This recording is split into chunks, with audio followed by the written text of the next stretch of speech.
તો સુરતથી પ્રયાગરાજ મહાકુંભ જવા વોલ્વો બસ રવાના થઈ, જેમાં વાહન વ્યવહાર મંત્રી હર્ષભાઈ સંઘવીએ તેનો શુભારંભ કરાવ્યો। સુરત સેન્ટ્રલ બસ સ્ટેશન ખાતેથી બસની શરૂઆત કરાવવામાં આવી। 26 ફેબ્રુઆરી સુધી દોડાવવામાં આવશે વોલ્વો બસ। દરરોજ 2 વોલ્વો બસ દોડાવવાનું આયોજન છે। 5 રૂટ માટે 36 બસની જાહેરાત કરાઈ છે।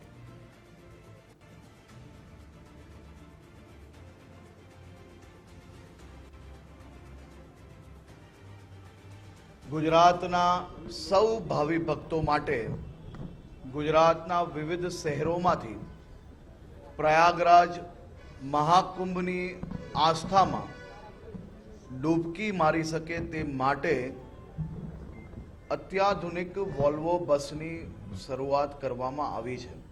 પહેલાં દરરોજ 1 બસ ચાલુ કરવામાં આવેલી, પરંતુ લોકોનો ખૂબ લોડ હતો। તેના કારણે ગુજરાતમાં બીજા અન્ય સેક્ટરોમાંથી નવી 5 બસો શરૂઆત કરવામાં આવી છે।